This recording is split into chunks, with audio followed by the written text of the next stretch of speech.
من الشيطان الرجيم. بسم الله الرحمن الرحيم. الحمد لله رب العالمين والحمد لله الذي جعل لنا لسانا وشفتين وهدانا النجدين والحمد لله الذي هدانا لهذا وما كنا لنهتدي لولا أن هدانا الله لقد جاءت رسل ربنا بالحق ثم الصلاة والسلام على سلسلة الأنبياء والمرسلين أولها آدم وآخرها خاتم وفي وسطها نوح وإبراهيم وإسماعيل وإسحاق ويعقوب ويوسف ويونس وداود وسليمان وموسى وعيسى لا سيما على أشرفهم وأفضلهم سيدنا ونبينا بالقاسم محمد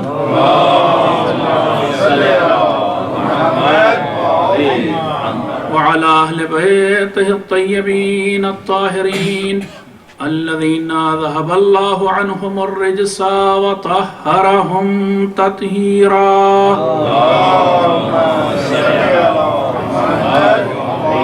واللعنة الدائمة الباقية على أعدائهم أجمعين من الآن إلى قيام يوم الدين. أما بعد فقد قال الله تبارك وتعالى في كتابه المبين وهو أصدق الصادقين وقوله الحق. بسم الله الرحمن الرحيم.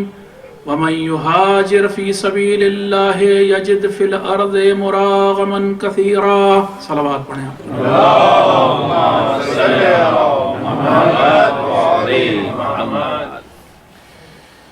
جیسا کہ آپ کو معلوم ہے ان مجالس کے لیے جس موضوع کو میں نے منتخب کیا ہے وہ موضوع ہے ہجرت، التعرف بعد الہجرت اور پناہ گزینی.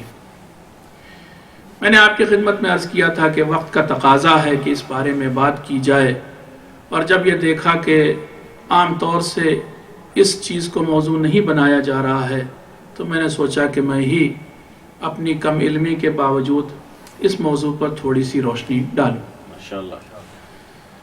کل کی بحث سے اور کل کی گفتگو سے مرتبط کرتے ہوئے اپنی بات بس آپ کے ذہن کو حاضر کرنے کے لیے، اور وہ بات آ جائے جو میں نے کل پیش کی تھی، مختصر سا خلاصہ کل کی مجلس کا اور اس کے بعد آج کی مجلس. کل میں نے آپ کی خدمت میں سورہ انفال کی آیت نمبر 72 پیش کی تھی کہ جس میں 3 گروہوں کا تذکرہ ہوا تھا. ایک وہ گروہ تھا کہ جس نے مکے سے مدینہ جناب ختمی مرتبت حضرت محمد مصطفیٰ صلی اللہ علیہ وسلم کے ساتھ یا معاً بعد ہجرت کی تھی، اور دوسرا گروہ وہ تھا کہ جو مدینے میں پہلے سے مسلمان تھا اور اس نے ان مہاجرین کو پناہ دی تھی اور ان کی نصرت و مدد کی تھی. تیسرا گروہ وہ تھا کہ جس نے ایمان لانے کے باوجود مکے سے مدینے کی جانب ہجرت نہیں کی. یہ اس آیت میں ان تینوں گروہوں کا تذکرہ ہوا ہے. موجودہ حالات میں ان تینوں گروہوں کی تطبیق کی جا سکتی ہے، تھوڑے سے فرق کے ساتھ. البتہ ظاہر سی بات ہے کہ بالکل ویسے ہی حالات تو نہیں ہیں، لیکن تطبیق کی جا سکتی ہے. وہ مسلمان کہ جو ہجرت کر کے مدینے گئے اور مدینے میں جا کر کے وہاں پر مسلمانوں نے مل کر کے اسلامی حکومت قائم کی، تو اسلامی حکومت کے فرائض کے بارے میں یہ آیت گفتگو کر رہی ہے، بیان کر رہی ان کے فرائض کو کہ اگر ہجرت نہ کرنے والے تم سے دین کے مسئلے میں مدد مانگیں، ان استنصروکم فی الدین فعلیکم النصر، اگر تم سے وہ دین کے مسئلے میں مدد مانگیں تو تم پر مدد کرنا واجب اور ضروری ہوگا، گرچہ ان کا روٹی کپڑا مکان یا دیگر خرچے یا دیگر چیزیں تمہارے ذمے نہیں ہیں. الا علی قوم بینکم و بینہم میثاق، سوائے اس صورت کو چھوڑ کر کے، یعنی سوائے اس صورت میں کہ جب تم مسلمانوں کے درمیان اور بت پرستان مکہ یا جہاں کے بھی بت پرست ہیں یا غیر مسلم جہاں جس حکومت جس دار کفر سے وہ ہجرت کی گئی ہے، وہاں کے حاکموں کے درمیان اگر کوئی معاہدہ موجود ہے تو اس معاہدے کو آنر کرنا، اس کو ریسپیکٹ کرنا تمہارا فریضہ ہوگا۔ موجودہ صورتحال میں دیکھیے کچھ اسلامی یا کہیں مسلمانوں کی حکومتیں ہیں، کچھ مسلمان ملک ہیں کہ جن کی حکومتیں ہیں، کچھ ایسے مسلمان ہیں کہ جو کافر ملکوں میں یا غیر مسلم ملکوں میں پھنسے ہوئے ہیں، ان کے حالات خراب ہیں۔ میں ایک آدھ مثال آپ کی خدمت میں دے دوں۔ ابھی کچھ عرصے پہلے سے آپ نے سنا ہوگا، اب تو 5 برس سے شاید زائد ہو چکی بات، کہ برما میں جو مسلمان روہنگیا مسلمان تھے ان کو بے انتہا ستایا گیا، ان کا میسکر کیا گیا، قتل عام کر دیا گیا، اور ابھی بھی بہت سے روہنگیا مسلمان ہیں۔ یہ وہ لوگ ہیں کہ جو غیر مسلم ملک میں موجود ہیں، اقلیت میں، تقریباً ویسی کیفیت ہے جیسے مکے میں پھنسے ہوئے وہ لوگ تھے جو ہجرت نہیں کر سکے۔ ان کی دینی مدد کرنا تمام مسلمان ملکوں پر آیت کے اعتبار سے اگر تطبیق کی جائے تو واجب ہو جاتا ہے۔ لیکن افسوس کی بات ہے کہ روہنگیا مسلمان ہوں برما کے، یا پھر میں نے کل مثال دی تھی ہندوستان کے مسلمان ہوں، ان مسلمان ملکوں نے کبھی، میں نے نہیں اپنے ہوش میں دیکھا یا تاریخ میں نہیں پڑھا کہ انہوں نے اپنے اسلامی حکومت قائم کرنے کے بعد، سو کالڈ اسلامی حکومتیں قائم کرنے کے بعد کبھی ایسے مسلمانوں کی مدد کی ہو، جبکہ آیت یہ کہہ رہی کہ آپ کی ذمہ داری ہے۔ یہ میں نے کل آپ کی خدمت میں عرض کیا تھا۔ ایک اور چیز آپ کی خدمت میں عرض کی تھی کہ اس کے بعد والی آیت کہہ رہی کہ اگر تم اپنی ذمہ داریوں پر عمل نہیں کرو گے، الا تفعلوہ تکن فتنۃ فی الارض، تو اس دنیا میں، اس سرزمین پر، پوری دنیا میں فساد پھیلے گا، فتنہ پھیلے گا، وفساد کبیر، فساد و فتنہ پھیلے گا، جو کہ پھیل رہا ہے، ہم دیکھ رہے ہیں، قرآن کی بات غلط نہیں ہے۔ ایک چیز کل مولانا صاحب نے اشارہ کیا، میں چاہتا ہوں اس کی وضاحت کروں، واقعا ہاں کرنی چاہیے مجھے۔ میں نے کل آپ کی خدمت میں عرض کیا تھا کہ 3 ہجرتیں ہوئیں پیغمبر کی زندگی میں۔ ایک ہجرت تو جو میں نے، جو آیت میں بھی جس کا تذکرہ ہے، مکے سے مدینے کی طرف۔ ایک ہجرت وہ کہ جس کا تذکرہ آیت میں نہیں ہوا، مکے سے حبشہ کی طرف۔ اور ایک ہجرت میں نے کہا تھا کہ بعد فتح مکہ، مکے سے مدینے کی طرف۔ ایک آیت میں اس سلسلے میں پیش کرنا چاہتا ہوں۔ دیکھیے وہ جو ہجرت ہوئی جو مکہ سے مدینہ تک، اس کے بارے میں ایک اور آیت آئی، ایک اور سورہ میں جا کر، سورہ توبہ میں آیت آئی، 100 نمبر آیت، ٹھیک کہ والسابقون الاولون من المہاجرین والانصار والذین اتبعوہم باحسان رضی اللہ عنہم ورضوا عنہ۔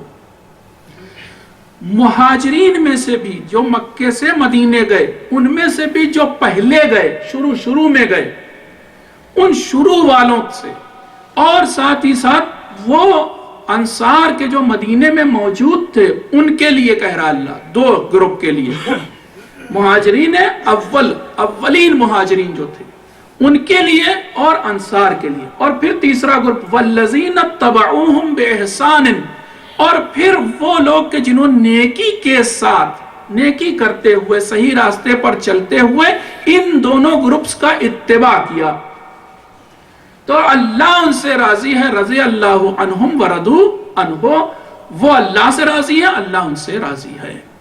وَأَعَدَّ لَهُمْ جَنَّاتٍ تَحْتَهَا الْأَنْهَارِ، اور اللہ نے ان کے لیے ایسی جنتیں آمادہ کر رکھی ہیں کہ جن کے نیچے سے نہریں بہتی ہیں۔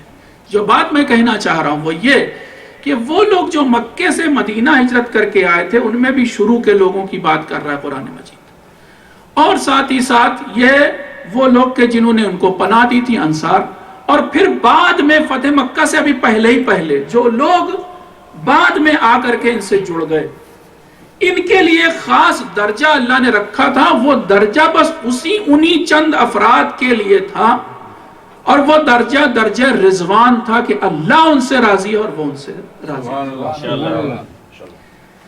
بعد میں فتح مکہ کے وقت پیغمبر اسلام صلی اللہ علیہ وآلہ وسلم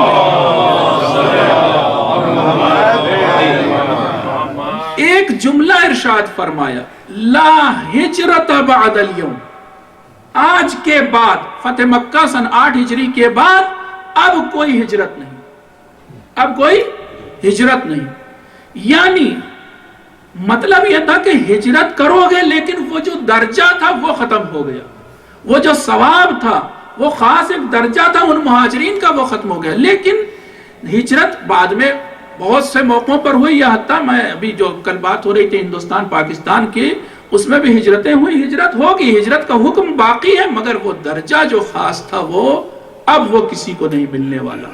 آیت حدیث کے آنے کے بعد وہ درجہ ختم ہو گیا، اب جو ہجرتیں ہوں گی وہ درجہ نہیں پائیں گے وہ مہاجرین۔ یہ ایک صلوات پڑھ دیں، یہ وضاحت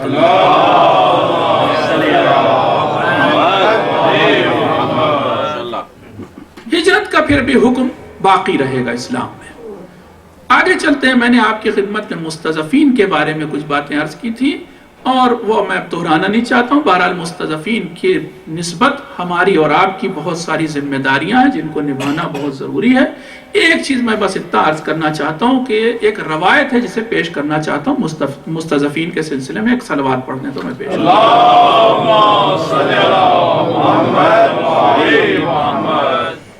ایک شخص امام کی خدمت میں، ہمارے اور آپ کے چھٹے امام، امام جعفر صادق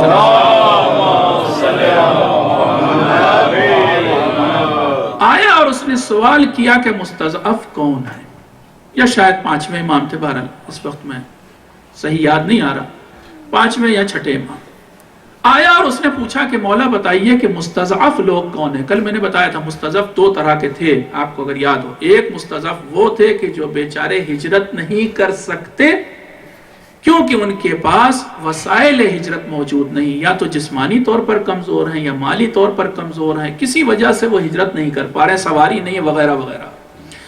ایک مستضعف وہ قسم ہے مستضعفین کی کہ جن تک حق کا پیغام نہیں پہنچایا گیا، ان میں جسمانی صلاحیت پائی جاتی ہے، ان میں مالی صلاحیت پائی جاتی ہے، مالی توانائی پائی جاتی ہے، مگر بیچاروں تک حق کا پیغام نہیں پہنچا۔ یہ مستضعف کی دوسری قسم تھی۔ امام کی خدمت میں آنے والے محب نے، چاہنے والے نے امام سے سوال کیا کہ مولا مستضعف کون ہوتے ہیں؟ امام نے فرمایا کہ دیکھو میں مثال دے رہا ہوں، وہ لوگ کہ جو حق اور باطل کو پورے طور سے نہ سمجھ سکے۔ دنیا میں نے کل عرض کیا تھا شاید کہ اتنے زیادہ فرقے، اتنے زیادہ عقائد ہیں، بیچارے کیسے سمجھیں حق اور باطل۔ اس نے پھر وضاحت چاہی تو امام نے فرمایا، میں اس لیے پڑھ رہا ہوں کہ اکثر آپ لوگ اپنے گھر کے، مجھ سے پوچھا گیا اس لیے پڑھ رہا ہوں، کہ امام نے مثال دی کہ یہ جو ایمن دیکھ رہے ہو نا، یہ ایمن مستضعف ہے۔ امام کے گھر میں کام کرنے والی ایک کنیز کا نام ایمن۔ اچھا، ایک ایمن تو حضرت صلی اللہ علیہ وآلہ وسلم کے زمانے میں، اور ہماری اردو زبان میں وہ ان کی انا تھی، ہے نا، جسے آپ انگریزی میں شاید نینی کہتے ہیں، وہ ان کی انا تھی پیغمبر کی۔ ایک ایمن پانچویں امام کے زمانے میں۔ امام نے فرمایا یہ ایمن کو جانتے ہو؟ اب وہ گھر کی کنیز تھی، شاید مہمانوں کے لیے شربت جو بھی پانی وانی لاتی ہوگی۔ اس نے کہا ہاں ہاں مولا یہ تو آپ کے ہاں، یہ ایمن میں پہچانتا ہوں۔ کہا یہ ایمن مستضعف ہے، یعنی امام کے گھر میں موجود ہے جہاں سے علم بٹ رہا ہے، مگر بیچاری کے اندر اتنی عقلی صلاحیت نہیں پائی جاتی کہ وہ سمجھ سکے کہ کیا حق ہے کیا باطل ہے، بس وہ حق والوں کی خدمت میں لگی ہوئی، یہ مستضعف ہے۔ یہ اس لیے میں نے پڑھا کہ مجھے اپنے بچپن کے بہت سارے واقعات یاد ہیں۔ ہمارے یہاں بھی بہت سارے نوکر تھے، ان نوکروں میں بعض ایسے تھے جو برائے نام مسلمان تھے، ان کو تھوڑا بہت نجس پاک سکھا دیا گیا تھا، برتن کیسے پاک کرو، کپڑا کیسے پاک کرو، باقی ان کو تفصیل نہیں معلوم تھی۔ اگر ان سے پوچھئے کہ بھائی یہ بتاؤ کہ جناب پیغمبر اسلام سے پہلے کون نبی تھا، 5 نبیوں کے نام بتاؤ، یہ کوئز ان کے ساتھ اگر کی جاتی تو بیچارے جواب نہ دے پاتے۔ لیکن ایسے لوگوں کے ساتھ اللہ تعالیٰ بہت نرمی کا سلوک کرے گا۔ ہم لوگ اسلام کی وہ شکل نہ پیش کریں۔ اکثر ہم اپنے خدا کی بھی شکل ایسی، گاڈ آف اسلام کو ہم ایسا پیش کرتے ہیں، مارنے والا خدا، اور اکثر ہم، معاف کیجئے گا معذرت کے ساتھ کہہ رہے ہیں، اپنے آخری امام، امام زمانہ علیہ السلام اس طرح سے پیش کرتے ہیں کہ بس بس ظہور ہوا اور انہوں نے تلوار اٹھائی اور بس لوگوں کو گھاس بھوسے کی طرح کاٹنا شروع کر دیں گے، ایسی شکل پیش کی جاتی، جبکہ ایسا نہیں ہے۔ امام جو آنے والا ہے بہرحال وہ نمائندہ ہے خدا کا، وہ نسل رسول کی ایک فرد ہے۔ جب کریم ابن کریم ہے وہ، تو کیسے ہو سکتا ہے کہ بغیر کچھ دیکھے بغیر سمجھے، ارے اس کا دادا وہ تھا کہ جو 40 نسلوں کو دیکھتا تھا تب تلوار چلاتا تھا۔ یہ اصول کیسے بدل جائیں گے؟ یہ ساری چیزیں، یہ مہربانیاں کیسے بدل جائیں گی؟ حق کے پیغام کو پہلے پہنچائیں گے، مار کاٹ تھوڑی نہ مچانے آئے ہیں۔ اس لیے ہم لوگ یہ تصور برائے مہربانی نہ پیش کریں۔ شیعت رحم و کرم، مہربانی کا، بھائی چارے کا، ہمدردی کا مذہب، جس دین کی کتاب بسم اللہ الرحمن الرحیم سے شروع ہوتی ہے۔ کسی آپ دین کی کتاب کھولیے، میں نے کئی مذاہب کی کتاب کھولی ہے، کسی کا پہلا جملہ رحمان اور رحیم نہیں ہے، یہاں لکھا ہے بسم اللہ الرحمن الرحیم، شروع ہے اسی اللہ کے نام سے کہ جو بڑا مہربان نہایت رحم والا۔ اللہ بھی سب کے ساتھ انشاءاللہ رحم کا سلوک کرے گا۔ مجھے ایک روایت یاد آ رہی ہے، میں نے پڑھی کہ جتنا آپ اس دنیا میں اللہ تعالیٰ کا رحم و کرم دیکھ رہے ہیں نا، کافر کو بھی، حتیٰ وہ کھلا رہا ہے، پلا رہا ہے، ہر چیز آپ کے ذمہ چھوڑی جاتی تو آپ اس کے سامنے سے لقمہ چھین لیتے ہے نا، لیکن وہ دیکھیے کہ سب چیز کے باوجود فرعون کو بھی کھلاتا رہا، فرعون کو بھی زندہ رکھے رہا۔ وہ تو آخر میں جب 50 معجزوں کا بھی تذکرہ ہے، 50 جو اللہ نے اس کے پاس پیغامات الگ الگ ڈھنگ سے بھیجے، اس کا تذکرہ بھی قرآن میں ہے۔ بہرحال طرح طرح سے فرعون کو سمجھایا، اور وہ تو اس نے خود قبول نہیں کیا حق کا پیغام۔ بہرحال میں جو کہنا چاہ رہا تھا، جو روایت میں نے دیکھی، اور وہ روایت بڑی واقعی بہت، مجھے تو بڑی تقویت اس سے پہنچی، مجھے بڑی امید جاگ گئی کہ امام فرماتے ہیں، معصوم فرماتے ہیں کہ جو کچھ تم اس دنیا میں اللہ کی رحمت دیکھ رہے ہو، یہ اللہ، حالانکہ ٹکڑے نہیں، یہ ہمیں سمجھانے کے لیے، یہ اللہ کی رحمت کا ایک حصہ ہے۔ 99 حصے روز قیامت انشاءاللہ نظر آئیں گے۔ سوچئے کتنا رحم کرنے والا ہے وہ اللہ روز قیامت۔ یہ تو ایک حصہ ہے کہ جس کی وجہ سے ہر طرف دیکھیے کہ اس سے جو دشمنی کرنے والے ہیں، یہاں تک کہ خود لکھا ہوا ہے قرآن مجید میں، آزر کو اللہ نے ہلاک نہیں کر دیا۔ جناب ابراہیم کا چچا آزر، جناب ابراہیم کو جب پتا چلا، فَلَمَّا تَبَيَّنَ لَهُ أَنَّهُ عَدُوٌّ لِلَّهِ، جب پتا چلا ابراہیم کو کہ یہ تو دشمن خدا ہے، میرا چچا یہ تو بت پرست ہے اور دشمن خدا ہے، تَبَرَّأَ مِنْهُ، تو ابراہیم نے اس سے دوری کر لی۔ مگر کیا اللہ نے لقمہ دینا بند کر دیا؟ کیا رزق دینا بند کر دیا؟ بہرحال میرا موضوع نہیں تو ہم آپ پر کو سناتے کہ رحم کیا چیز ہے، لیکن مستضعفین کے ساتھ انشاءاللہ روز قیامت، بلکہ سبھی کے ساتھ اللہ کا رحم کا ہی سلوک ہونے والا ہے انشاءاللہ، اور اسی سے امید ہے ہم۔ امام خود فرماتے ہیں دعا میں، امام زین العابدین علیہ السلام،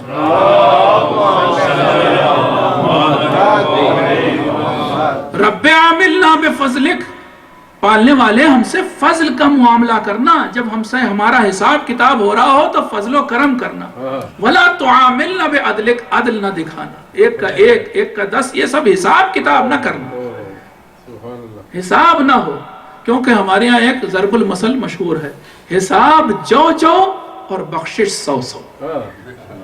ہم سے حساب نہ لینا، ہم سے تو بخشش کا سلوک کرنا، ہمیں 100 دینا۔ ایک صلوات پڑھنے،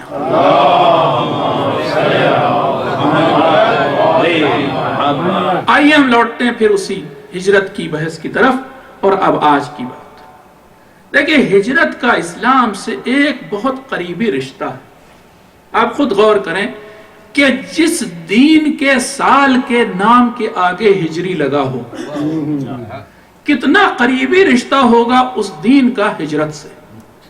بہت سارے point, initial points starting point مل سکتے تھے سال کو شروع کرنے کے لیے. یہ بھی معلوم ہونا چاہیے آپ کو کہ یہ خلافت دوم میں خلیفہ دوم کے زمانے میں کیلنڈر بنا ہے، اور اس وقت خلیفہ دوم عمر نے تمام لوگوں سے مشورہ کیا کہ بھائی اب تک کوئی تاریخ کا کیلنڈر نہیں بنا، اسلامی تاریخ نہیں آئی.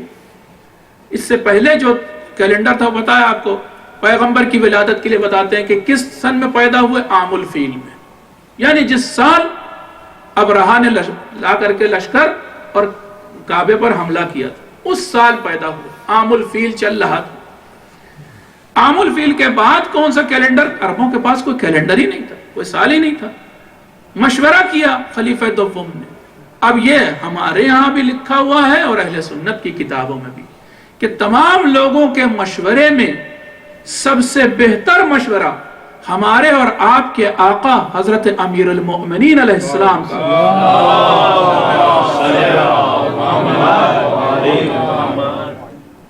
امام نے فرمایا کہ سب سے اچھا پوائنٹ کیا ہے؟ ہجرت کو چنا جائے پیغمبر کی، اور سال سال ہجری قرار پایا.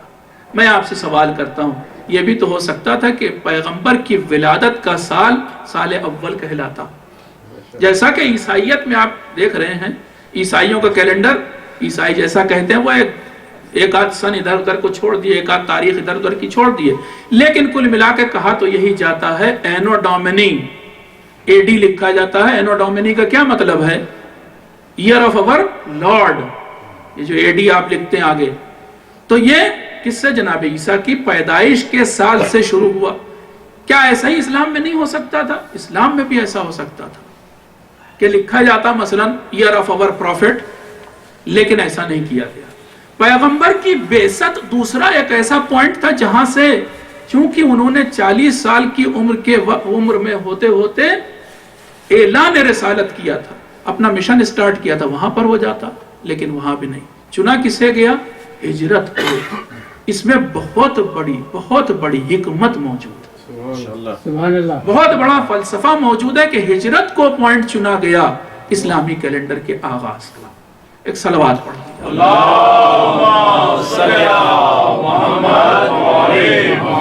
میں آج صرف بس یہ بتانا چاہتا ہوں کہ ہجرت کا اسلام سے بہت قریبی تعلق ہے. انشاءاللہ موقع ہوا تو آج ہی کی مجلس میں التعرف بعد الہجرت کو بھی پیش کروں گا، کم سے کم اسے انٹروڈیوس تو کر ہی دوں گا.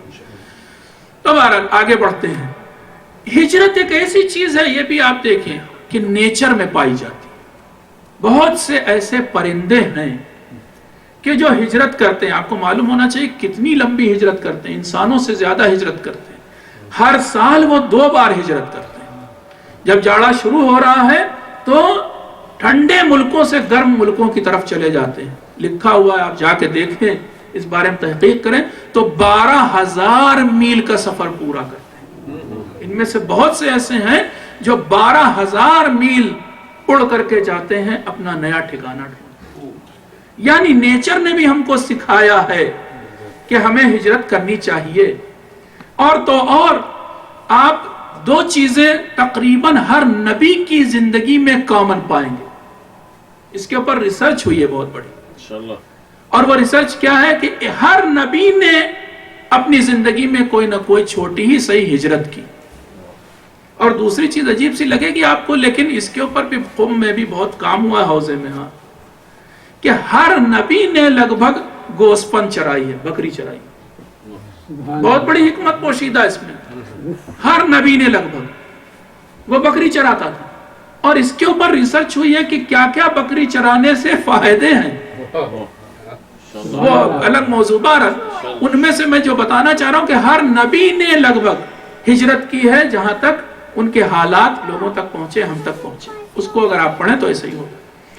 آگے بڑھتے ہیں اور آپ یہ دیکھیں کہ ہجرت کے فائدے. آج میں اہمیت ہجرت، فوائد ہجرت، ثواب ہجرت کے بارے میں بات کرنا چاہتا ہوں تاکہ آپ بھی سمجھیں آپ نے بھی ہجرت کی ہے. آپ میں سے ایسے بھی ہوں شاید جنہوں نے 2 بار ہجرت کی ہو. ایک بار مثلا ہندوستان سے پاکستان اور پھر پاکستان سے کہیں اور یعنی امریکہ. اس ہجرت کا کیا کوئی ثواب ہے یا نہیں ہے؟ اگر ہجرت فی سبیل اللہ ہوئی تو بہت ثواب ہے، بہت ثواب ہے. جو بات میں پیش کرنا چاہتا ہوں وہ یہ کہ ہجرت کے فائدے بھی بہت سے ہیں، اہمیت بھی ہجرت کی بہت ہے. آپ اگر دیکھیں تو آپ کو روایات میں ملے گا ہجرت کے فوائد. میں ایک آپ کو فائدہ سنا رہا ہوں. جناب ختمی مرتبت حضرت محمد مصطفیٰ صلی اللہ علیہ وسلم من فر بدینہ، بڑی اچھی قید لگائیے، شرط لگائیے، کنڈیشنل ہے یہ بات. من فر بدینہ من ارض الى ارض ولو کان شبرا من الارض استوجب الجنہ. جو انسان اپنے دین کو لے کر، دین یعنی اسلام کو لے کر، اسلام کو لے کر، اسلام کو کلیجے سے لگائے ہوئے، اسلام کو بچائے ہوئے ایک سرزمین سے دوسری سرزمین تک ہجرت کرتا ہے، چاہے وہ ہجرت ایک بالشت کے برابر دوری ہو، استوجب الجنہ، تو وہ جنت کا حقدار بن جاتا ہے. سبحان اللہ. جنت اس پر واجب ہو جاتی ہے. استوجب الجنہ، جنت واجب ہو جاتی. اور یہیں پر نہیں ٹھہرے، فرما رہے ہیں وَكَانَ رَفِيقُ مُحَمَّدٍ وَإِبْرَاهِيمَ عَلَيْهِمُ السَّلَامُ. اور وہ انسان محمد اپنے کو کہہ رہے ہیں میرا اور جناب ابراہیم کا رفیق و دوست و مصاحب قرار پا. ایک صلوات پڑھ دیں آپ.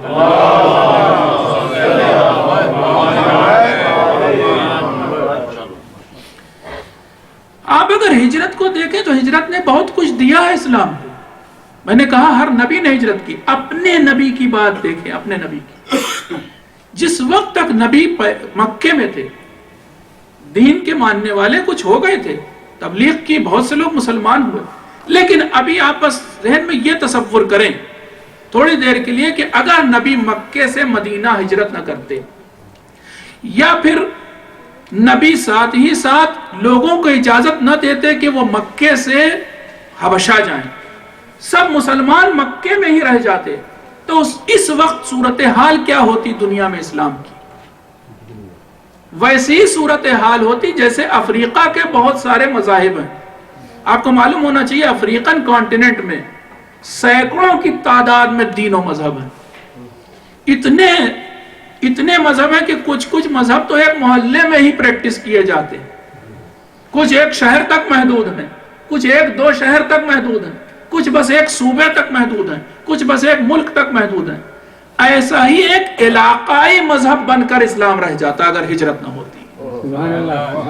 ہجرت نے اسلام کو ایک آفاقی دین بنا دیا، ایک یونیورسل ریلیجن بنا دیا.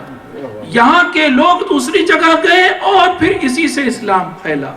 یہ میں نے تمہید اس لیے پیش کی کہ اب آپ کو مثال بھی دیں اور قرآن کی آیت بھی پڑھیں. مجھے اس کے لیے کوئی مثال نہیں نظر آ رہی تھی کہ کیسے ہجرت سے دین پھیلتا ہے. ایک مثال میں نے سوچی، وہ آپ کی خدمت میں. آپ میں سے جو لوگ چاول یا دھان کی کھیتی سے واقف ہیں، چاول کے پودے کو جب دانہ ڈالا جاتا ہے دھان کو تو ایک کھیت میں ڈالا جاتا ہے اور پانی اس میں بالکل بھر دیا جاتا ہے، پھر اس میں تھوڑے سے چھوٹے چھوٹے پودے نکلتے ہیں. لیکن انہی پودوں کو پھر دوسرے کھیت میں منتقل کیا جاتا ہے جسے ہماری زبان میں روپائی کہا جاتا ہے. اگر روپائی نہ کی جائے، ان کو یہاں سے دوسری جگہ نہ لگایا جائے، تو لوگ کہتے ہیں، کسان کہتے ہیں کہ یا تو یہ پودے مر جائیں گے اور یا پھر یہ بڑھیں گے مگر ان میں دانے بہت کم یا آئیں گے ہی نہیں. تو چاول کی کھیتی کے لیے ضروری ہو جاتا، نیچرل لا ہے کہ اس کو کہیں اور منتقل کیا جائے تاکہ اس میں نشو و نما پیدا ہو. اب میں سورہ فتح کی ایک آیت پڑھتا ہوں، آخری آیت. اسلام کی مثال دے رہا ہے قرآن. اسلام کیسا ہے؟ کزرع، یہ ایک کھیتی کی طرح ہے، یہ ایک پودے کی طرح ہے. کزرع اخرج شطأہ فآزرہ فاستغلظ فاستوى علی سوقہ. یہ ایک پودے کی طرح ہے کہ جو جب دانے سے نکلتا ہے تو ایک شخم کہتے ہیں فارسی میں، ایک چھوٹا سا کلہ، ہمارے یہاں اردو بولتے ہیں کلہ، پھوٹتا ہے اس میں سے، دانے میں سے، اخوا جسے کچھ لوگ بولتے ہیں، وہ پھوٹتا ہے. پھر یہی اخوا چھوٹا سا ایک پودا بنتا ہے. پھر یہی پودا ابھی شروع میں گرا ہوتا ہے، اس میں کوئی صلاحیت نہیں، بہت نازک ہے، زمین پر گرا جا رہا ہے، لیکن پھر فاستغلظ، اس میں طاقت آ جاتی ہے، اس کی کمر سیدھی ہو جاتی ہے. فاستوى، پھر سیدھا کھڑا ہو جاتا ہے. یعجب الزراء یہاں تک کہ وہ کسان ہی تعجب کرنے لگتا ہے کیا یہ وہی دانا ہے جو میں نے لگایا تھا. اسلام کی یہ خصوصیت ہے، قرآن کہہ رہا ہے کہ جہاں پر تم، لیکن حقیقی اسلام کی بات کر رہا ہے، جہاں پر تم حقیقی اسلام کا دانہ ڈال دو گے، اگر زمین زرخیز ہوگی تو وہاں پر ایک لہلہاتی کھیتی کچھ عرصے بعد نظر آئے گی.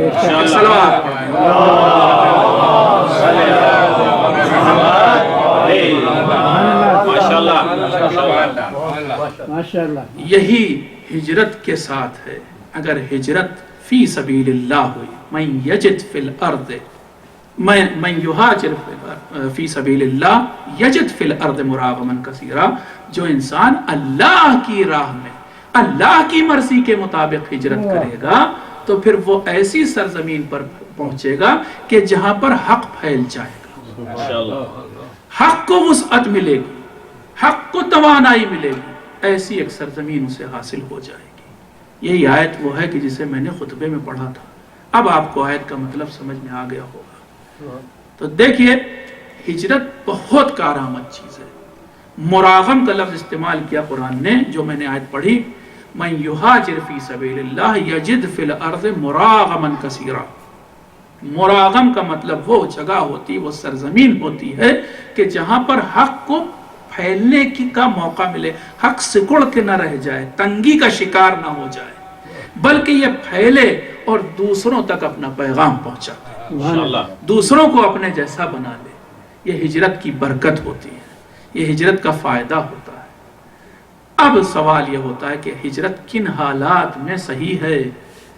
یہیں سے میں بس اب ایک نیا موڑ دیتا ہوں اپنی تقریر کو، اور وہ یہ کہ ہجرت کے لیے سوال سب سے پہلا یہ کہ کن حالات میں ہونی چاہیے، کس جگہ ہونی چاہیے، ہجرت کے بعد کیا ہونا چاہیے، ہماری ذمہ داریاں کیا بنتی ہیں ہجرت کے بعد. اسی کو پیش کرنا ہے آگے کی مجلس میں. ایک صلوات پڑھیں.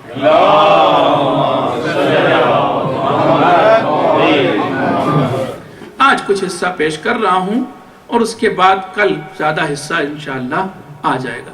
اجمالاً شروع میں ہی بتا رہا ہوں آپ کو، ہجرت کے لیے پہلی شرط یہ ہے آپ تبھی ہجرت کریں اور تبھی ہجرت فی سبیل اللہ کہی جائے گی کہ جب آپ کے ایمان اور دین کو خطرہ ہو. بیٹھے بیٹھا ہے ہجرت، ایسی کوئی ضرورت نہیں ہے. آپ کے ایمان کو خطرہ ہو. قرآن اور احادیث پڑھ کر کے جو مجھ جیسے، بار بار کہہ رہا ہوں، مجھ جیسے کم علم طالب علم نے جو نتیجہ نکالا وہ آپ کے سامنے پیش کروں. اور وہ یہی ہے کہ پہلی بات یہ کہ آپ کا ایمان بچ رہا ہو. دوسری شرط یہ ہے کہ جب آپ ہجرت کر جائیں تو ایمان پھیل رہا ہو، آپ حق کا پیغام دوسروں تک پہنچا رہے ہوں. اور تیسری شرط جس کے اوپر آج میں تھوڑی روشنی ڈالنا چاہ رہا ہوں وہ یہ کہ تعرب بعد الہجرت نہ ہو، یعنی ہجرت کے بعد آپ تعرب کا شکار نہ ہو جائیں. یہ تعرب کیا چیز ہے اس کے بارے میں آپ کے سامنے بیان کرتا ہوں. ایک صلوات پر.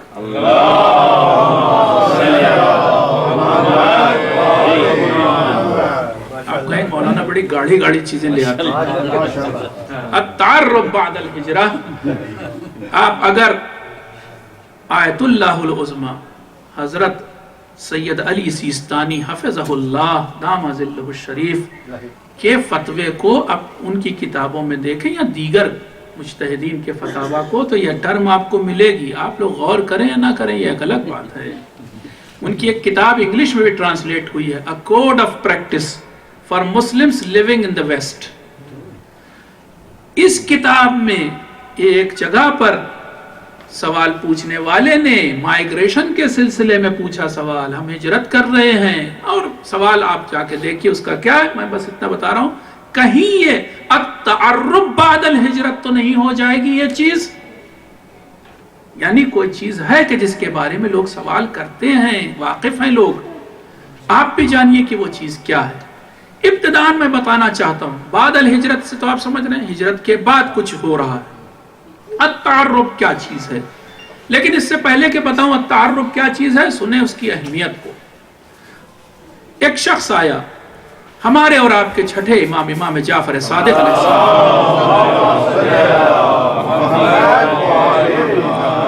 ایک بات آپ کی خدمت میں ابھی بتا دوں کہ دیکھیے آپ میری ایک دو مجلس سے نتیجہ نہ نکال لیے گا کہ مولانا کیسی پڑھ رہے ہیں کیا کر رہے ہیں. پوری گفتگو آ جائے، سب مجلسیں ہو جائیں، آپ کے کام کی تھی نہیں تھی تب فیصلہ کیجئے گا، اور اگر نہیں بھی رہے کام کی تو میرے لیے دعا کیجئے گا اللہ انہیں علم دے تاکہ ہمارا وقت ضائع نہ کیا کرے. ایک صلوات پڑھیں.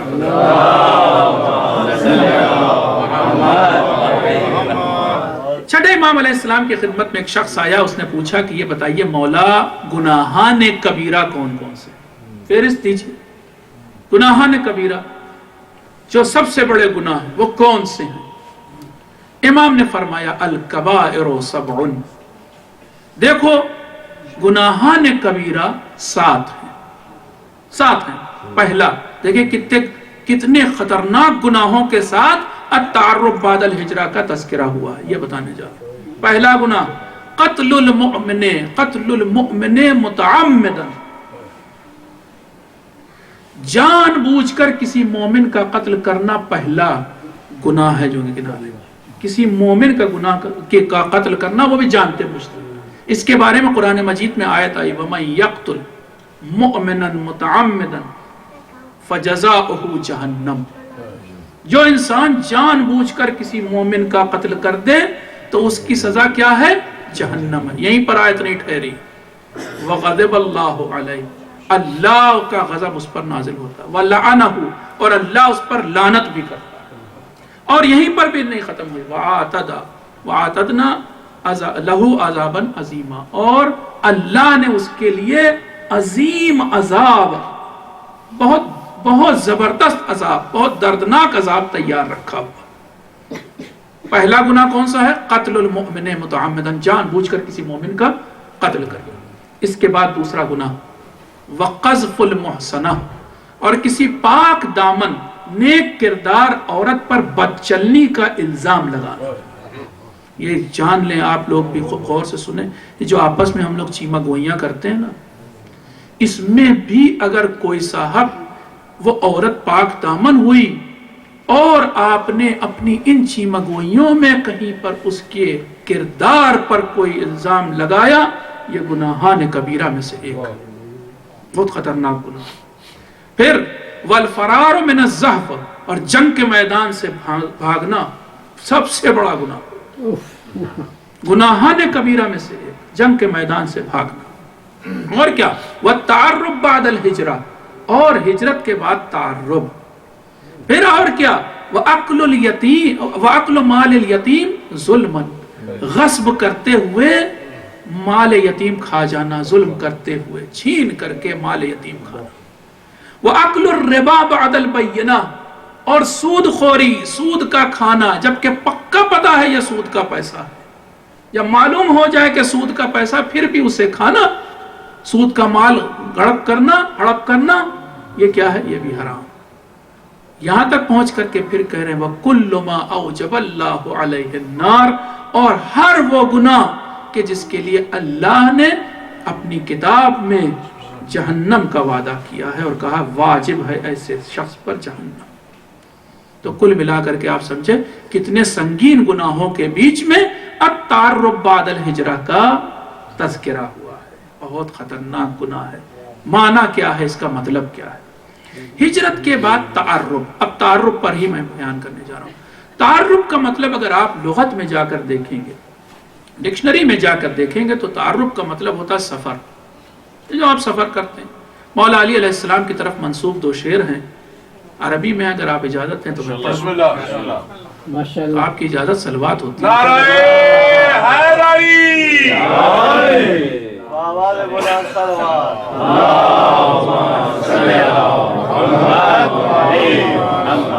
تعرب عن الاوطان فی طلب العلا ففی الاسفار 5 فوائد تفرج ہم واکتساب معیشت وعلم وآداب وصحبت ماجد.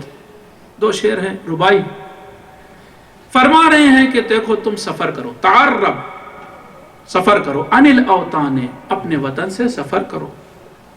بہت اچھے 5 فائدے گنا رہے ہیں مولا. تو اپنے وطن سے سفر کرو، فی طلب العلا اچھائیوں کو حاصل کرنے کے لیے، علا کو حاصل کرنے کے لیے، نیکیوں کو حاصل کرنے کے لیے، مرتبے کو حاصل کرنے کے لیے. ففل اسفار خمس فوائد، کیونکہ سفر میں 5 فائدے ضرور ہوتے ہیں انسان کو، 5 میں سے کوئی نہ ایک کوئی فائدہ ضرور ہوگا۔ پہلی چیز کیا ہے؟ تفرج ہم، غم انسان کا جو دل افسردہ ہوتا ہے، وہ دل پھر سے اس میں جو ہم لوگ دوا میں ڈھونڈتے ہیں جو چیز، مفرح قلب ہے، معجون پر ہمدرد کے لکھا رہتا ہے یہ مفرح قلب ہے۔ امام فرما رہے ہیں سفر کرنے سے تمہارے لیے تفریح پیدا ہوگی۔ نعرہ حیدری، حیدری، حیدری۔ واکتساب معیشت، اور تمہیں روزگار حاصل ہوگا، جو کہ ہم دیکھتے ہیں سفر کرنے سے روزگار حاصل ہوتا ہے۔ وعلم، اور بہت علم حاصل ہوگا، تجربے حاصل ہوں گے۔ وآداب، تمیز تہذیب سیکھو گے، ادب سیکھو گے، یہ بھی ایک فائدہ ہوگا سفر کا۔ والصحبۃ ماجد، کچھ نہیں حاصل ہوگا تو اچھے لوگوں کی صحبت تو حاصل ہوگی، اچھے لوگوں سے ملاقات تو ہوگی۔ ایک حدیث میں آیا ہے کہ جب انسان ایک مومن کسی مومن سے صرف آشنا ہوتا ہے، تعارف کرتا ہے، تعارف ہوتا ہے اس کا اس سے، جو آپ مصافحہ کرتے ہیں، یہ تعارف ایک مومن کا دوسرے مومن سے، ہر مومن کے بدلے اللہ اس مومن کے لیے جنت میں ایک گھر بنا دیتا ہے۔ ہم چاہیں تو اپنے لیے نہ معلوم کتنے گھر بنا سکتے ہیں، کالونیز بنا سکتے ہیں جنت میں۔ اسی لیے میں بڑھ بڑھ کے آپ لوگوں کا نام پوچھ لیتا ہوں، ایک صلوات پڑھیں آپ۔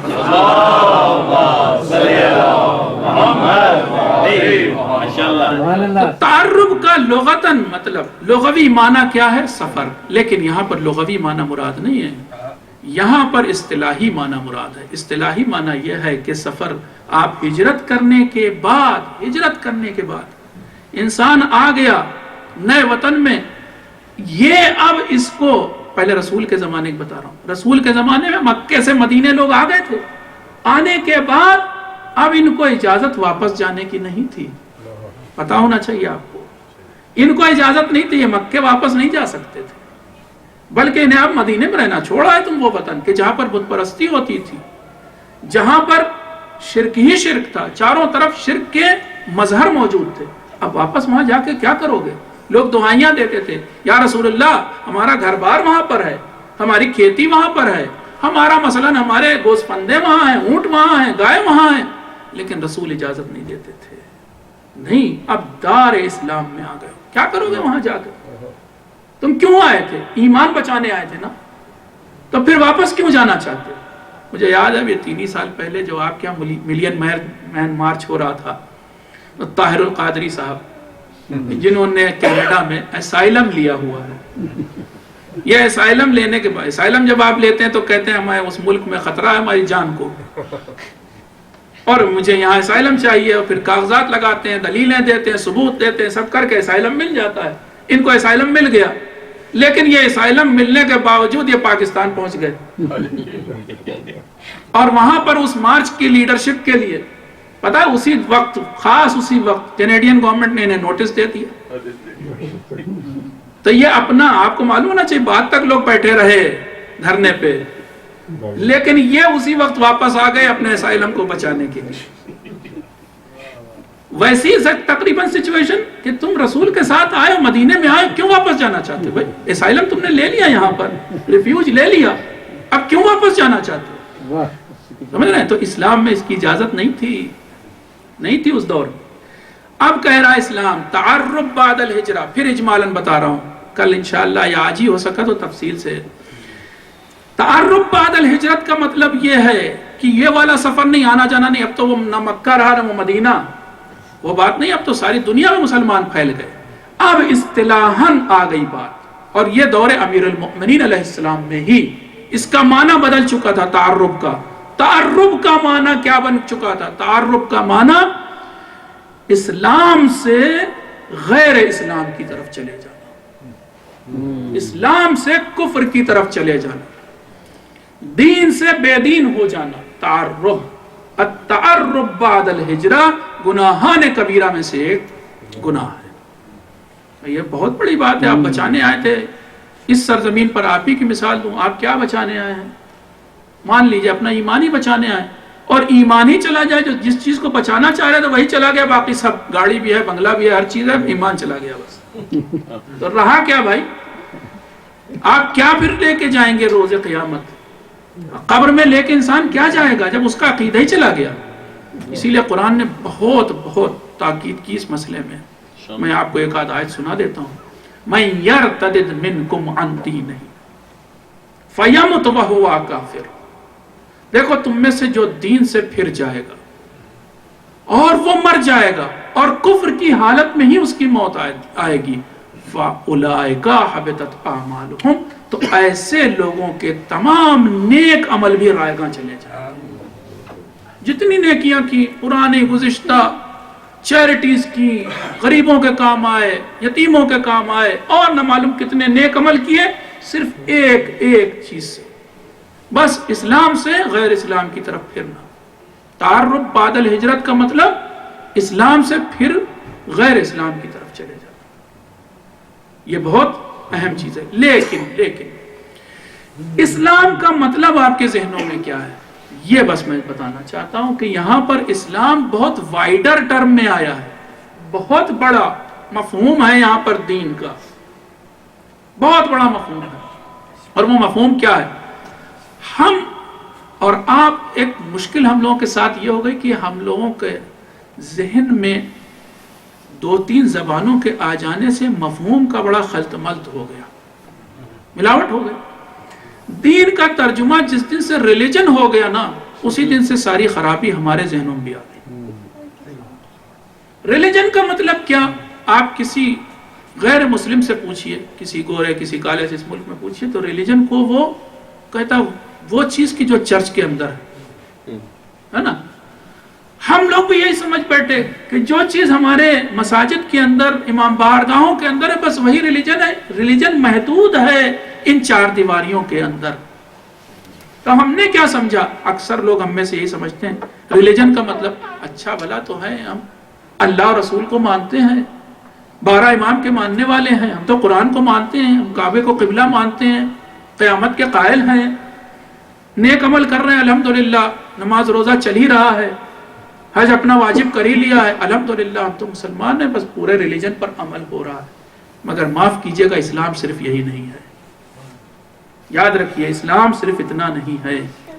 اسلام اس سے بہت آگے کی چیز ہے. مجھے بتائیے، ایک انسان مسلمان ہے، سارا عقیدہ صحیح رکھتا ہے، عمل بھی ہے، نماز روزے کی حد تک کر رہا ہے، لیکن وہ علم نہیں حاصل کر رہا ہے، کیا یہ پورا مسلمان ہے؟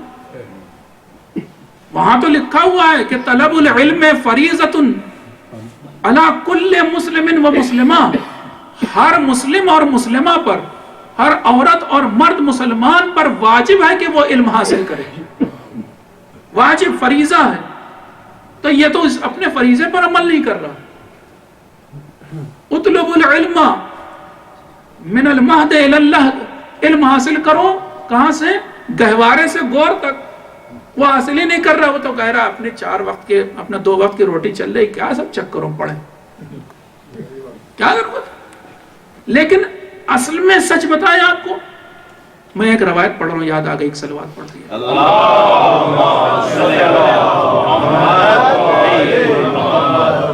لو اتیتو، امام جعفر صادق علیہ السلام،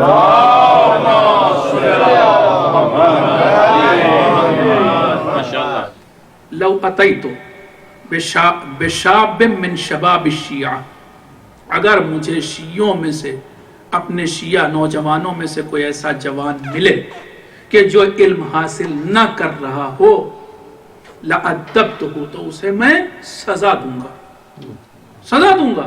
نماز روزہ کر رہا ہے مگر اس سے بھی آگے پتا ہے.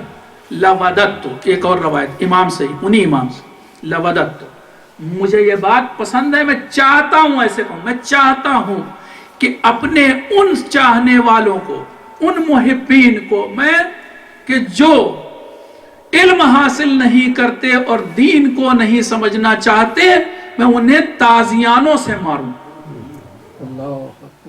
لَضَرَبْتُ بِالسِّيَاطِ، میں چاہتا ہوں کہ ان کو تازیانوں سے ماروں. میں دکھا سکتا ہوں روایت.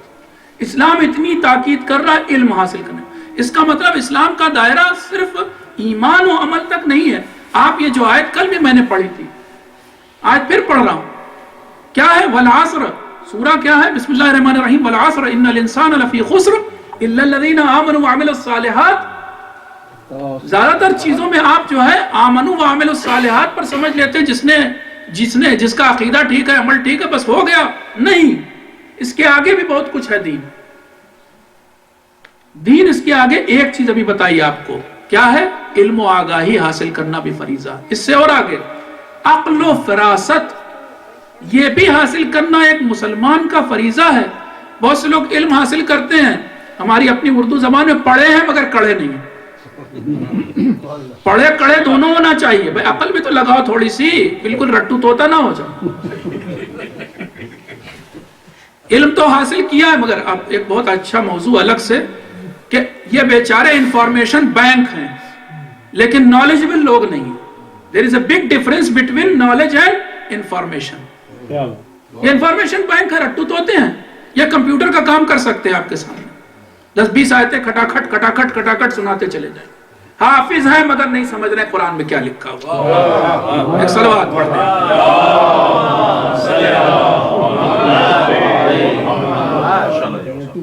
تو ایک عقل و فراست ہو، یہ سب بھی خرد، یہ سب بھی دین کا حصہ. ایک اور چیز اس سے آگے، اور وہ یہ کہ صفائی ستھرائی بھی ٹھیک ہے، پاکیزگی ایک الگ چیز ہے، لیکن گندے ملچ رہنا، کہیں آپ میرے کپڑے پاک ہیں، میں ٹوکوں مان لیے کہ بھائی آپ کی کپڑے گندے لگ رہے ہیں، ٹھیک ہے پاک ہے مولانا. پاک صرف نہیں کہہ رہا اسلام کہہ رہا نہیں، صاف بھی ہونا چاہیے. صفائی ستھرائی بھی تو جز ہے. آپ کو معلوم ہے جو انقلاب اسلام لے کر آیا مکے میں، ان میں سے ایک چیز یہی تھی، امیر المؤمنین جناب علی ابن ابی طالب.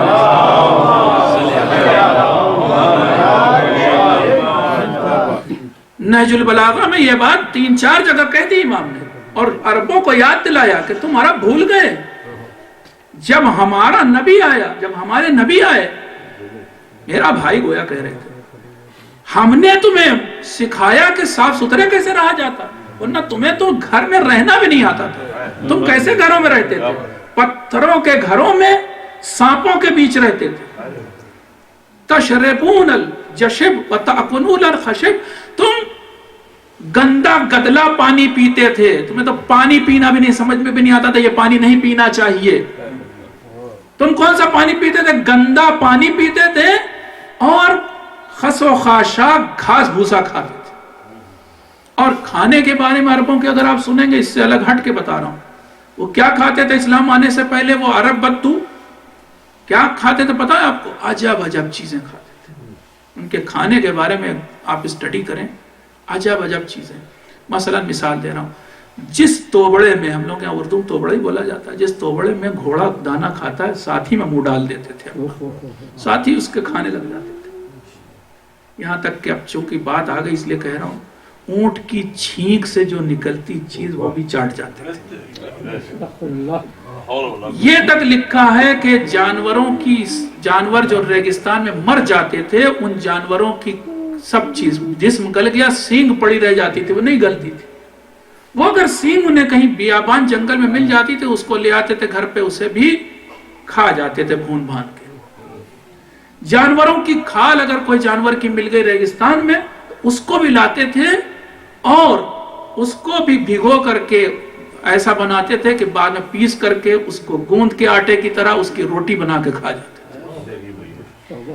بہت گندی چیزیں، یہاں تک کہ چھپکلیاں، یہ جو سانپ، اس طرح کی چیزیں بھی یہ کھایا کرتے تھے. اس زمانے کے چائنیز تھے.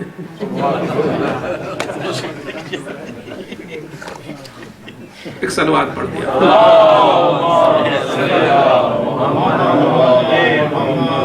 اسلام کہہ رہا ہے کہ یہ ساری چیزیں، یعنی تمہیں صاف ستھرا تمیز کے ساتھ پرسنل ہائیجین کے کتنے حکم ہیں وہ آپ سنتے رہتے ہیں، سنڈے اسکول کے بچے تک ان کو تک بتایا جاتا. اسلام اس کا بھی نام ہے.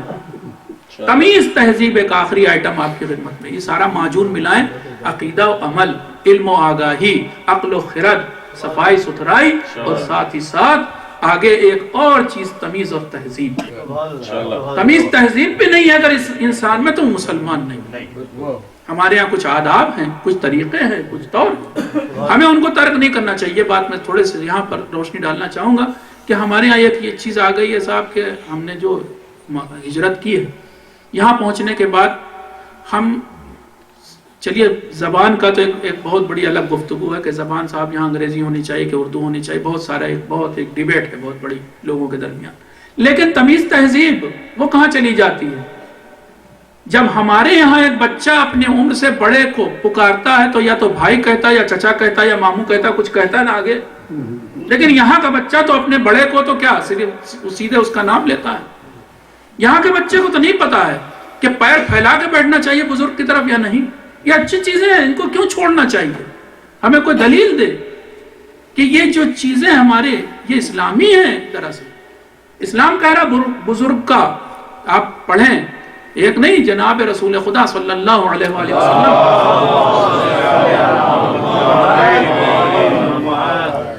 خطبہ شعبانیہ میں ارشاد فرماتے ہیں وَوَقِّرُوا كِبَارَكُمْ، اور دیکھو تم لوگ اپنے بزرگوں کا احترام کرو. آپ کیا طریقہ اختیار کر سکتے ہیں بزرگ کا احترام کرنے کے لیے؟ بتائیے آپ. ہمارے یہاں سے ویلیوز اٹھتی جا رہی ہیں. ویلیوز ہیں، ہم احترام میں کیا کرتے ہیں بھائی بزرگوں کے لیے؟ پیغمبر نے تو اتنا جملہ کہہ دیا احترام کرو. کیسے احترام ہوگا؟ مدد کرنے کو نہیں کہہ رہے ہیں. وہ آپ کہیں کہ اندھے کو چھڑی پکڑ کر کے پار کرا دیا راستہ، پہ مدد کی بات نہیں ہو رہی، احترام کی بات ہو رہی. وَارْحَمُوا صِغَارَكُمْ، بچوں پر رحم کھاؤ اور بڑوں کا احترام کرو. احترام کیسے کریں گے آپ؟ یہ ساری چیزیں یہ اسلامی ہیں. احترام میں کھڑے ہو جانا، احترام میں ہاتھ اٹھا دینا، سلام کر لینا، یہ اسلامی ہے کتاب حساب سے.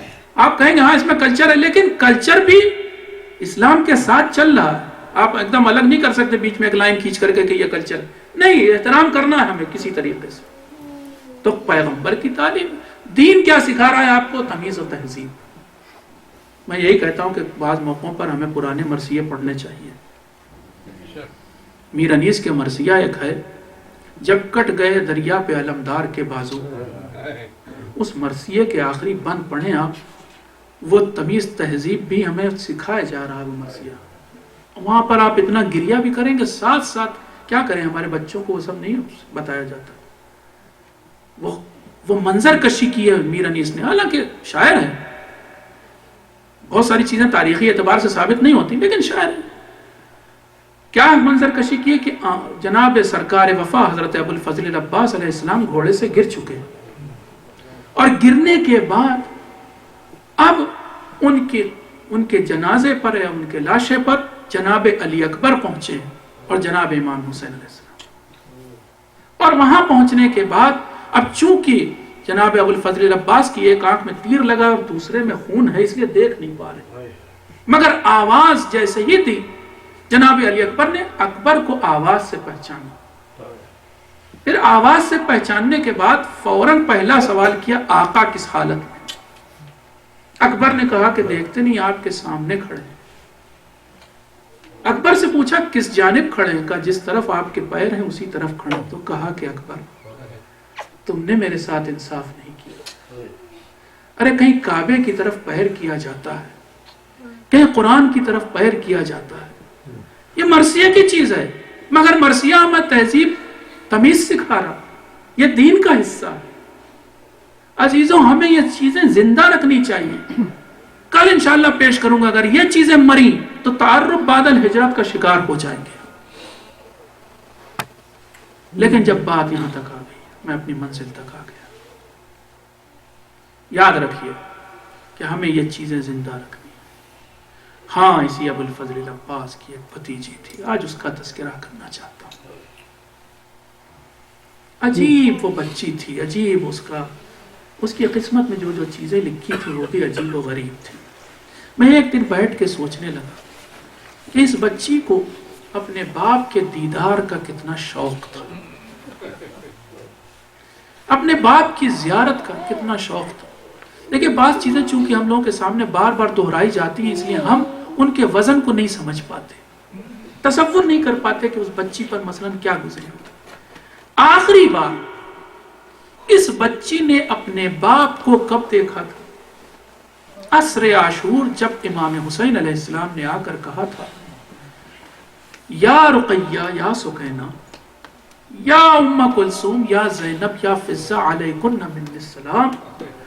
تمام خواتین پر حسین نے سلام کیا تھا. یہ بچی رخصت ہوئی اپنے باپ سے اور اس وقت آخری بار بڑی حسرت سے، جب انسان کو پتا ہوتا نا کہ میں کسی کو آخری بار دیکھ رہا ہوں، اسے دل بھر کے دیکھتا، اس کی تصویر کو اپنے ذہن میں بسانے کی کوشش کرتا کہ جب ضرورت پڑے گی اس تصویر کو دوبارہ ابھار لوں گا یا ابھار لوں گی۔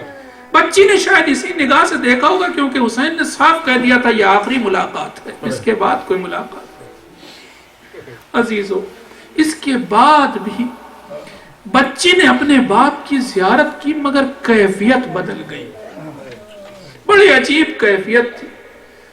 سب ملا کے کہوں کیسی کیفیت تھی؟ اس بچی نے اس کے بعد اپنے باپ کی قریب سے، نزدیک سے 4 بار زیارت کی، مگر 2 بار صرف تن کی زیارت کی اور 2 بار صرف سر کی زیارت کی۔ پھر سر اور تن کو ایک جگہ نہیں دیکھا، قبر بھی دیکھنا اس بچی کو نہیں نصیب ہوا، کب سر کو دیکھا اور کب تن کو دیکھا۔ پہلی بار تن کی زیارت کب ہوئی کہ جب شام غریباں آئی، رات کا اندھیرا چھایا اور بچی کو سینہ یاد آیا باپ کا۔ اس نے نہ پھوپھی کو بتایا نہ ماں کو بتایا کہ میں کہاں جا رہی ہوں، اس نے وہ سمت دیکھ لی تھی جدھر باپ گیا تھا۔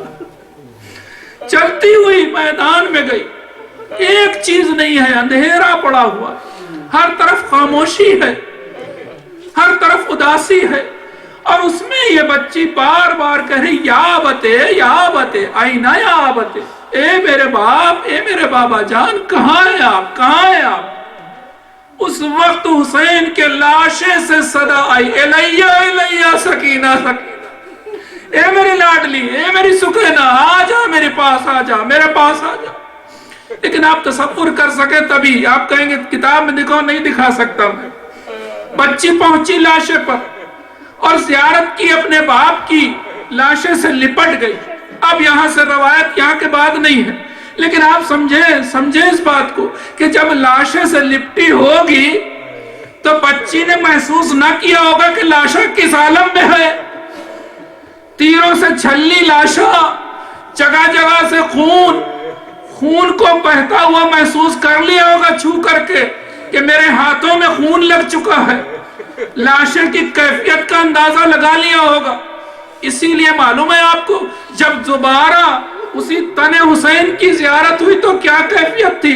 11ویں محرم کو جب قیدیوں کو گزارا گیا لاشوں کے پاس سے، تو بچی کی کیفیت، بس میں ایک روایت ملی ہے اس کو پڑھ رہا ہوں آپ کے سامنے، فَجْعَلَ تَغَطَّ وَجْهَهَا لِأَلَّا تَرَى أَبَاهَا مُقَذَّبًا بِالدِّمَاءِ۔ ارے بچی بار بار شوق زیارت بھی ہے، باپ کو دیکھنا بھی چاہتی، مگر رات میں کچھ احساس ہو چکا ہے تو لکھا ہے کہ دیکھنا بھی چاہ رہی تھی، مگر بار بار اپنے ہاتھوں سے، اپنی آستینوں سے اپنے چہرے کو چھپا رہی تھی کہ کہیں باپ کے خون آلود لاشے پہ نگاہ نہ پڑ جائے، میں برداشت نہ کر سکوں گی۔ یہ تو دوسری زیارت تھی، آئیے اب تیسری زیارت دکھاتا ہوں۔ وہ کون سی زیارت؟ سر حسین کی زیارت۔ یزید کا دربار ہے، سامنے تشت میں سر رکھا ہوا حسین کا، تمام قیدیوں کو لایا گیا ہے، اور کسی نے بڑھ کر درباریوں میں کہا یہ وہی بچی ہے کہ جسے حسین بہت چاہتے تھے۔ بس یزید کے دل میں یہ خیال آیا کہ محبت کا امتحان لیا جائے۔ کہتا ہے میں تب سمجھوں کہ حسین چاہتے تھے جب یہ سر اٹھ کر کے بچی کی آغوش میں چلا جائے۔ عزیزو، آدھا جلا ہوا دامن اٹھایا، ایک دعا کی، اے میرے بابا، اس وقت امتحان ہے، محبت کا امتحان ہے، ذرا میری آغوش میں آ جائیے تو۔ لکھا ہے کہ سر بلند ہوا اور سکینہ کی آغوش میں چلا گیا۔ بچی نے اپنے کلیجے سے لگا لیا سر کو۔ یہ سر کی پہلی زیارت تھی، مگر دوسری زیارت اس وقت ہوئی جب بچی کی عمر کی آخری رات تھی، زندگی کی آخری رات۔ سر شام تمام بچی روتے روتے پرندوں کو آشیانے میں جاتے جاتے دیکھ کر تھکار کر سو گئی تھی. آدھی رات کو ایک بار ایک دم سے بیدار ہوئی, قید خانے کے قیدیوں سے کہنا شروع کیا, میرا بابا یہیں آیا تھا, میرا بابا کہاں ہے؟ اے پھپھی اماں میرا بابا کہاں ہے؟ اے مادر گرامی میرا بابا کہاں ہے؟ تمام خواتین کہتی ہیں اے سکینہ تمہارا باپ تو کربلا میں سو رہا ہے. کہا نہیں نہیں پھپھی اماں, میرا بابا ابھی ابھی آیا تھا. بچی روتی جاتی ہے, باپ کو تلاش کرتی جاتی ہے. بچی اس طرح سے تلاش کر رہی تھی باپ کو کہ تمام قیدی رونے لگے. قید خانے میں کوہرام بپا ہو گیا. ارے یہ رونے کی گریے کی آواز یزید تک پہنچی. یزید نے اپنے محل سے سر کو خان میں رکھ کر خان پوش سے اڑا کر بھیجا. بس عزیزو یہ وہ آخری زیارت ہے بچی کی. آیا وہ خان, اب جو خان پوش ہٹایا گیا سامنے سر حسین رکھا تھا. اس بار بچی نے جو سر کو اٹھایا تو روایت کی لفظیں ہیں کہ اس بار بچی نے اپنے لب حسین کے لب پر رکھ دیے. اے بابا تم مجھے لینے آئے تھے نا, ارے لے کے چلو. بس یہ وہ موقع تھا کہ جو بچی روتے روتے خاموش ہو گئی. خواتین میں واسقینا کی صدائیں بلند ہو گئی. وَسَيَعْلَمُ الَّذِينَ ظَلَمُوا أَيَّ مُنْقَلِبٍ يَنْقَلِبُونَ إِنَّا لِلَّهِ وَإِنَّا إِلَيْهِ رَاجِعُونَ رِضًا بِقَضَائِهِ وَتَسْلِيمًا لِأَمْرِهِ. اللهم اغفر للمؤمنين والمؤمنات والمسلمين والمسلمات الأحياء منهم والأموات وتابع بيننا وبينهم بالخيرات إنك مجيب الدعوات إنك قاضي الحاجات إنك على كل شيء قدير. یا حسین